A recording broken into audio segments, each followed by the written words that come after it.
ஆனால் இவர் வந்து நடிகராக வரார். ஒரு 5 சீட்டு நிற்கிறாருன்னா ஒரு 3 சீட்டு ஜெயிக்கக்கூடிய வாய்ப்பு இருக்குது விஜய்க்கு. அதே ஒன்மேன் ஆர்மி எடப்பாடி ஐயா அவர்களும் ஒரு காலம் ஆகும். தன்னிச்சு நின்றவங்களுடைய நிலைமைகள் தமிழ்நாட்டில் என்னங்கிறது பாமக இருக்கட்டும், சீமானா இருக்கட்டும், தமிழகத்தை பொறுத்த வரைக்கும் திமுக, அதிமுகவுக்கு மக்கள் விருப்பப்பட்டு ஓட்டு போடுவாங்க. இவர் எங்கே வளர்ந்து 3வது இடத்துல வந்து பிஜேபிக்கு ஒரு பாதிப்பு வந்துருமோன்னு பிஜேபிக்காரங்க யோசிக்கிறாங்க. ஜெயலலிதா அம்மா இருக்கும் போது என்ன சொல்லியிருந்தாங்கன்னா, பிஜேபி கூட கூட்டணியே கிடையாது, இனிமேல் நான் தப்பு செஞ்சு விட்டேன் அப்படின்னு சொல்லியிருக்காங்க.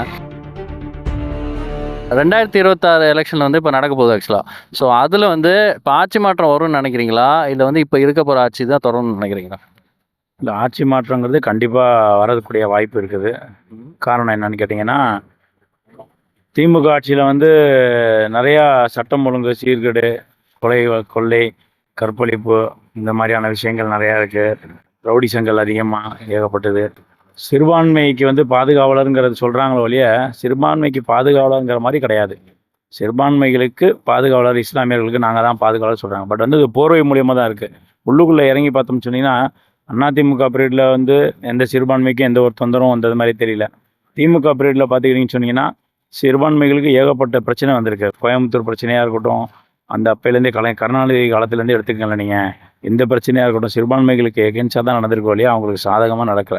எல்லாமே அவங்களுக்கு இதாக தான் பிரச்சனையாக தான் இருந்துச்சு. இதே அதிமுக காலத்தில் பார்த்தீங்கன்னு கேட்டிங்கன்னா, கடந்த 10 வருஷமாக சிஏ என்ஆர்சி பிரச்சனையெல்லாம் வந்துச்சு. அதிலெல்லாம் பார்த்தீங்கன்னா அதிமுக வந்து சிஏ என்ஆர்சிக்கு எங்கெல்லாம் டென்ட்டு போட்டு உட்காந்தாங்களோ தமிழகம் முழுவதும், எடப்பாடியார் தான் ஆட்சியில் இருந்தார். அவர் தான் முதலமைச்சராக இருந்தார். எந்த ஒரு தொந்தரவும் கொடுக்காதீங்க, அவங்களோட உரிமைக்கு அவங்க போராடுறாங்கன்னு சிறுபான்மைகளுக்கு ஒரு முக்கியத்துவம் கொடுத்தார். அதே மாதிரி நிறைய விஷயங்கள் சொல்லலாம். பட் திமுகவும் நல்லது பண்ணியிருக்காங்க. பட் அதுலேயும் வந்து பார்த்திங்கன்னா மேல்போக்காக தான் வந்து காமிக்கிறாங்க. சிறுபான்மைக்கு நாங்கள் தான் பாதுகாவலர்னு மேல்போக்காக தான் சொல்கிறாங்க. உள்ளுக்குள்ளே ஆராய்ஞ்சு பார்த்தோம்னா சிறுபான்மைகளுக்கு ரொம்ப பிரச்சனைக்குரியவர்கள் திமுக. அதனால் அந்த காரணங்கள்னால ஆட்சி மாற்றங்கள் ஏற்படுறதுக்கு வாய்ப்பு இருக்குதுங்க. இப்போ வந்து சிறுபான்மையினருக்கு வந்து பாதுகாப்பு வந்து அதிமுகன்னு சொல்கிறீங்களா? இப்போ வந்து பிஜேபி கூட இருக்கிறத வந்து அவங்க வந்து எப்படி பார்க்குறாங்க அப்படின்னா, அது ஒரு மதவாத சக்தியாக பார்க்குறாங்க. ஸோ அப்படிங்கிற பட்சத்தில் வந்து நீங்கள் எப்படி வந்து சிறுபான்மையினருக்கு வந்து அவங்க கூட கூட்டணி சேர்ந்துக்கிட்டு எப்படி நீங்கள் பாதுகாப்பு தருவீங்க அப்படின்னு ஒரு கேள்வி வருதுல்ல. தமிழகத்தை பொறுத்த வரைக்கும் திமுக, அதிமுக, திராவிட கட்சிகள் மட்டும்தான் ஆட்சி நடந்துட்டு இருக்குது. அப்படி இருக்கிறபோது பார்த்துட்டிங்கன்னா, இதே திமுக ஆட்சி காலத்தில் கோயம்புத்தூர் குண்டு வெடிப்புங்கிற ஒரு பொய்யான சம்பவம் நடந்து இன்ன வரைக்கும் அந்த இஸ்லாமியர்களை அரெஸ்ட் பண்ணி இன்ன வரைக்கும் உள்ளதான் இருக்கிறாங்க. இது திமுகவுடைய ஆட்சி காலத்தில் நடந்தது. இன்னொன்று எடுத்துக்கிட்டிங்கன்னு கேட்டிங்கன்னா, அதிமுக ஏற்கனவே பிஜேபி கூட கூட்டணி இருந்துச்சு, திமுகவும் கூட்டணியில் இருந்துச்சு. அதுக்கப்புறம் அதிமுக கூட்டணியில் இருந்துச்சு.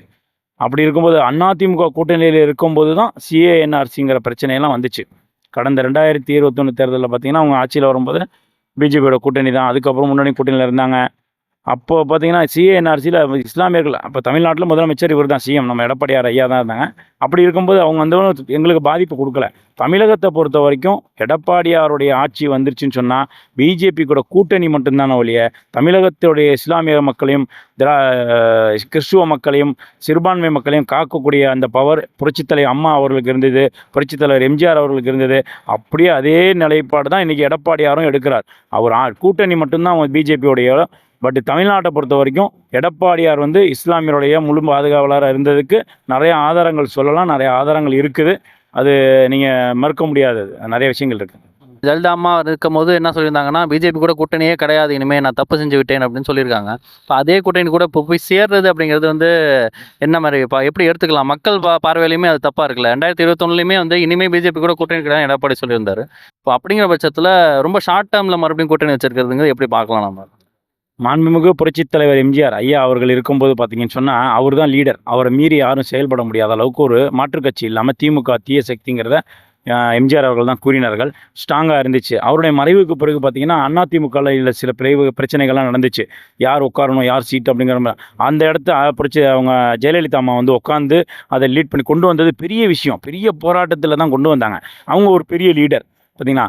அவங்க மறைவுக்கு பிறகு ஐயா எடப்பாடியார் இப்போ இருக்கிறாங்களே எதிர்க்கட்சி தலைவராக இருக்கார் எடப்பாடியார் என்ன பண்ணாருன்னு கேட்டிங்கன்னா, அந்த பொசிஷனுக்கு வரணும்னு சொன்னால் அவரும் ஏகப்பட்ட பிரச்சனைகள், கட்சி பிளவுகள் பார்த்தீங்கன்னா, டிடிவி ஒரு பக்கத்து, ஓபிஎஸ் ஒரு பக்கத்து, அலுவலகத்தில் அடித்து உடைச்சது.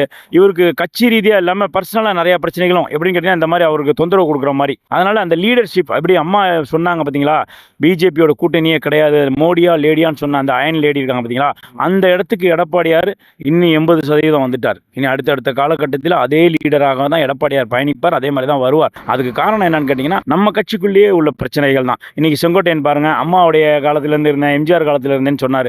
அவர்லாம் பக்கபலமாக இருந்திருந்தாருன்னா இன்னைக்கு எடப்பாடியார் ஐயா வந்து நீங்கள் சொல்கிற மாதிரி மோடியா எடப்பாடியாங்கிற அளவுக்கு பேசக்கூடிய இது இருக்குது, எடப்பாடி ஐயாக்கு இருக்குது.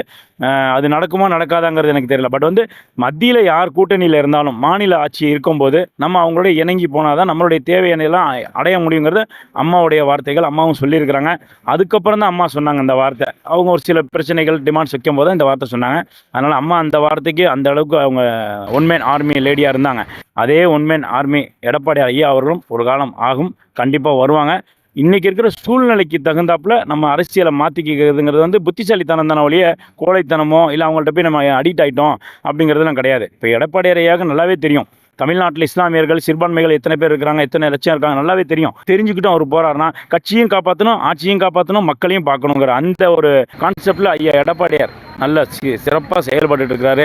அதனால் இன்றைக்கி நீங்கள் உங்களுக்கு நல்லாவே தெரியும், அம்மாவுடைய காலத்தில் கூட்டணி இல்லாமல் அம்மா ஆட்சி அமைச்சார்கள். இன்றைக்கும் பாருங்கள், ஐயா எடப்பாடியார் அவர்களை சிறிய கூட்டணிகளை வச்சு தான் ஆட்சியை அமைக்க போகிறாங்க. அவங்கள்ட்ட நிறைய 10-15 பேர் கூட்டணி இருக்காங்க. இந்த கூட்டணியை வச்சு தான் திமுக வெற்றி பெறுறது தெரியல, வெற்றி பெறுது. ஆனால் திமுக தன்னிச்சு வெற்றி பெறதுக்கு வாய்ப்பே கிடையாது. அதனால் பிஜேபினால அதிமுக ஆட்சி காலத்தில் எந்த ஒரு இஸ்லாமியர்களுக்கும் கிறிஸ்துவர்களுக்கும் எந்த ஒரு பிரச்சனையும் வராது. மாண்புமிகு ஐயா எடப்பாடியார் அவருக்கு இருக்கிறாங்க, சிறப்பாக செயல்படுவாங்கங்கிறது என்னுடைய கருத்து. ஓகே, இப்போ நீங்கள் நினைக்கிற மாதிரி எல்லா சிறுபான்மையினரும் நினைக்கிறாங்கன்னு நீங்கள் நினைக்கிறீங்களா? அது வந்துங்க, இப்போ அரசியல் ரீதியாக சொன்னோம்னா, இப்போ அரசியல் ரீதியாக பேசுகிறவங்க அரசியல் ரீதியாகவே பேசுவாங்க. நல்லா கொஞ்சம் படித்தவங்க பார்த்தீங்கன்னா சிந்திப்பாங்க. இப்போது அவங்க நான் சொன்ன மாதிரி கலைஞர் பீரியடில், கருணாநிதி பீரியடில் பார்த்தீங்கன்னா கோவை குண்டு வெடிப்பு வழக்கு உண்மையாக பொய்யாங்கிறது கோர்ட்டுக்கு தெரியும், மக்களுக்கெல்லாம் தெரியும். பட் இன்றைக்கி அவங்க உள்ளே இருக்கிறாங்க, உள்ளே இருந்து இறந்துட்டு இருக்கிறாங்க. அதெல்லாம் சிந்திக்கிறாங்க மக்கள் இன்றைக்கி, புரியுதுங்களா? அதேமாதிரி சட்டம் ஒழுங்காக இருந்துச்சா இல்லையாங்கிறது ஐயா இவங்க அம்மா பீரியட்லேயும் பார்த்தாங்க. ஐயா எடப்பாடியார் 4 ஆண்டு கால ஆட்சியிலையும் இருந்தாங்க. அதனால் அதை சிந்திக்கக்கூடியவங்க கண்டிப்பாக சிந்திப்பாங்க.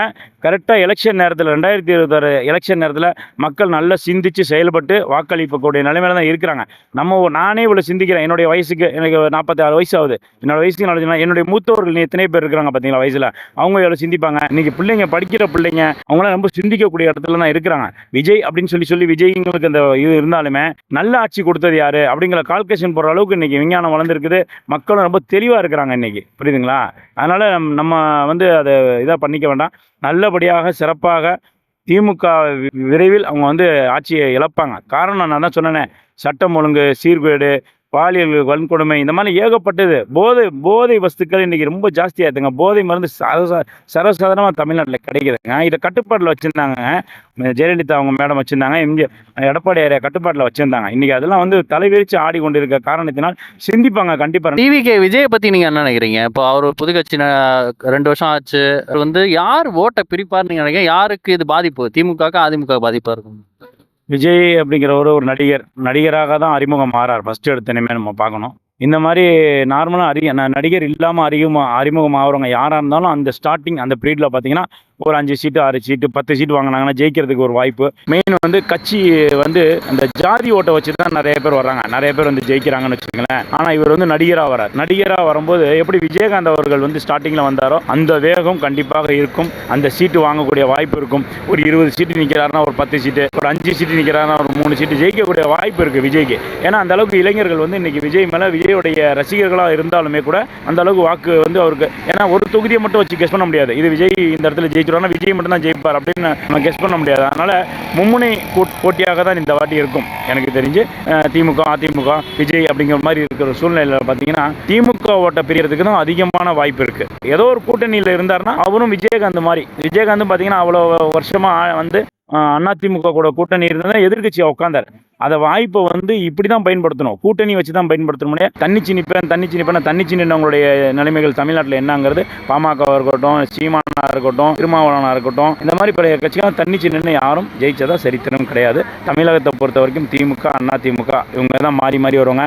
அதிமுகவுக்கு மக்கள் விருப்பப்பட்டு ஓட்டு போடுவாங்க. திமுகவுக்கு அதிமுக உட்காந்துருச்சு இவங்களுக்கு போட்டு பார்க்கலாமேங்கிற வாய்ப்பில் தான் ஜெயிக்கிறாங்களுடைய மற்ற நலத்திட்டங்கள் எதுவும் அவங்களுடைய எதுவுமே எடுத்து சொல்கிற அளவுக்கு இல்லை. அதிமுக நானும் வந்து அதிமுக கிட்டத்தட்ட ஒரு 20 வருஷமாக பார்த்துக்கிட்டு இருக்கிறேன். அவங்களுடைய நலத்திட்டங்கள்லாம் சொன்னது செயல்பட்டு இருக்காங்க, எல்லாம் நடந்துட்டு இருக்குது. அதனால் விஜய் வந்து முழுக்க அந்த அளவுக்கு வருவாராங்கிறது சந்தேகம் தான். இப்போ இவருக்கு என்னன்னு கேட்டிங்கன்னா இவர் எங்கே வளர்ந்து 3வது இடத்துல வந்து பிஜேபிக்கு ஒரு பாதிப்பு வந்துருமோன்னு பிஜேபிக்காரங்க யோசிக்கிறாங்க. பிஜேபியோடைய பிரச்சனை என்னென்னா அவங்களுக்கு எங்கே இவன் 3வது உள்ள வந்துட்டா நம்ம டவுன் ஆயிடுவோமோ அப்படிங்கிற ஒரு இது இருக்குது. அதனால் பிஜேபியாக இருக்கட்டும் காங்கிரஸ் இருக்கட்டும் தமிழ்நாட்டில் இருக்கிற 2 கட்சிகளை வச்சு தான் மேலே வர முடியுமோ தவிர தன்னிச்சு பிஜேபியுமே வர முடியாது, காங்கிரஸும் வர முடியாது, விஜய் அவர்களும் வர முடியாது. ஏன்னா தமிழ்நாட்டை பொறுத்த வரைக்கும் 2 கட்சிகளையும் சிறப்பான ஆட்சி அதிமுக திமுகவுடைய ஆட்சியும் பண்ணியிருக்கிறாங்க. அந்த அளவுக்கு சொல்கிற அளவுக்கு இல்லை. அது வந்து என்னங்கிறது நான் உங்களுக்கு முன்னாடி சொல்லியிருக்கிறேன். அதனால் பிஜேபியை வச்சு தான் இணங்கி போகணுங்கிற ஒரு சூழ்நிலை திமுகவுக்கும் இருக்குது, விஜய் அவர்களுக்கும் இருக்குது. ஏன்னா மத்தியில் அவங்க தான் ஆட்சி.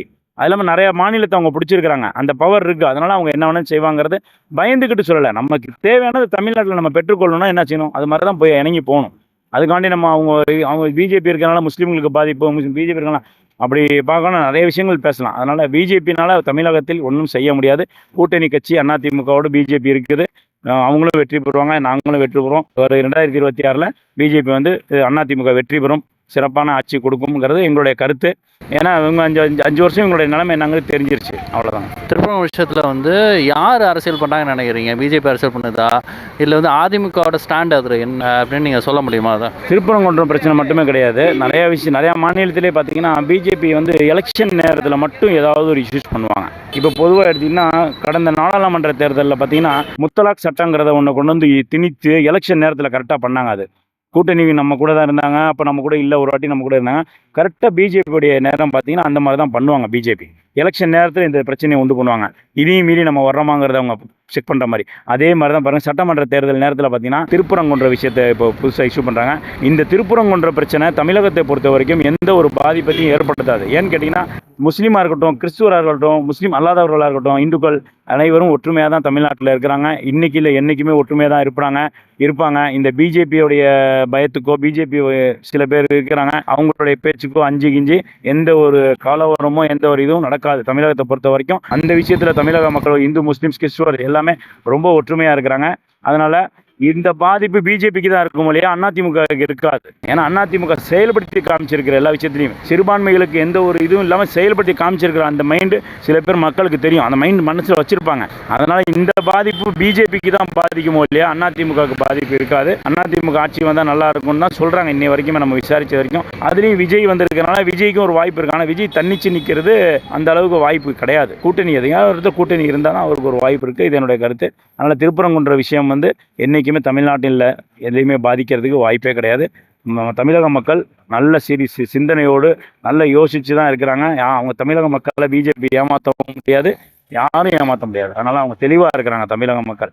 எடப்பாடி ஆதரவு தெரிவிச்சிருக்காருல்ல, இப்போ வந்து டிஎம்கே தான் அரசியல் பண்ணுது இதில் அப்படின்ட்டு சொல்லியிருக்காருல்ல. இல்லை, இப்போ தமிழக மக்கள் இல்லை, சின்ன பிள்ளைக்கு போய் கேட்டால் கூட தெரியும். இப்போ அந்த இடத்துல திருப்பரங்குன்றம் கோவிலுக்கு கீழே வந்து நான் கோயில் உள்ளுக்கு போவேன் யார் பிரச்சனை பண்ணுறா, நான் உள்ளே போய் செய்வேன் யார் பிரச்சனை பண்ணுறாங்கிறது தமிழக மக்களுக்கு இல்லை, இந்தியாவில் இருக்கிற எல்லாத்துக்குமே தெரியும். நம்ம டெல்லியில் இருக்க மோடிக்கு கூட தெரியும். அது எடப்பாடிக்கு தெரியலையான்னு கேட்குறேன். இல்லை அதுதான் சொல்கிறேன்ல. இப்போ இருக்கிற சூழ்நிலை திமுக ஆட்சியில் இருக்குங்க. அவங்க நிலைப்பாடு அவங்க எடுக்கட்டும். நம்ம எதிர்க்கட்சி தானே, பிரச்சனை அவர் தான் காப்பாற்றணும். சட்டம் ஒழுங்கு பிரச்சனையாக இருக்கட்டும், இந்து முஸ்லீம்ஸ் பிரச்சனை யார் இப்போ பார்க்கணும்னா அவர் தான் பார்க்கணும். அதுக்கு அவர் குரல் கொடுக்குற என்றைக்குமே இதான் சொல்கிறேன், தமிழக மக்களுக்கு என்றைக்குமே ஆதரவாக தான் எடப்பாடியார் செயல்படுவாருங்கிறது இது மூலியமாகவே தெரியுது.